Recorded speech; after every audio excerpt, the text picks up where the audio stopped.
কল্পনা করুন, আকাশ কালো, বাতাস ভারী।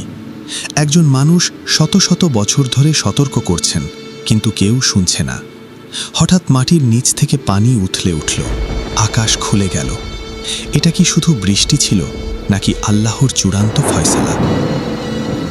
এটি হযরত নূহ আলাইহিস সালামের কিস্তি ও মহাপ্লাবনের ঘটনা।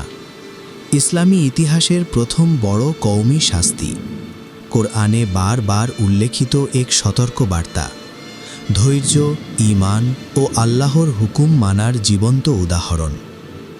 নূহ আলাইহিস সালাম তার কওমকে তাওহীদের দাওয়াত দেন, দিনে রাতে, প্রকাশ্যে গোপনে। 950 বছর। কিন্তু কওম উপহাস করে, মূর্তি পূজায় অটল থাকে, অহংকারে অন্ধ। আল্লাহর নির্দেশ আসে, নৌকা তৈরি করো, শুষ্ক ভূমিতে কিস্তি বানানো। লোকেরা হাসে। বৃষ্টি কোথায়? নূহ আলাইহিস সালাম চুপ। তিনি জানেন ওহী সত্য। চিহ্ন নির্ধারিত ছিল, চুল্লি থেকে পানি উথলে উঠবে। হঠাৎ সেই মুহূর্ত আসে, মাটি ফেটে যায়, আকাশ থেকে মুষলধারে বৃষ্টি।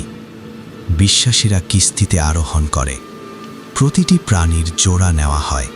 নূহ আলাইহি তার পুত্রকে ডাকেন, আমাদের সাথে উঠো। পুত্র পাহাড়ে আশ্রয় নিতে চায়, কিন্তু ঢেউ পাহাড়ের চেয়েও উঁচু, প্রলয়ঙ্কর ঢেউ। মানব সভ্যতা ডুবে যাচ্ছে, কিস্তি ভাসছে আল্লাহর রহমতে। অবশেষে আদেশ আসে, হে পৃথিবী, তোমার পানি গিলে নাও। পানি নেমে যায়, কিস্তি থামে জুদি পাহাড়ে।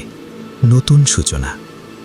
এই ঘটনা শুধু ইতিহাস নয়, এটি সতর্ক বার্তা। অহংকার ধ্বংস ডেকে আনে, ঈমান বাঁচায়।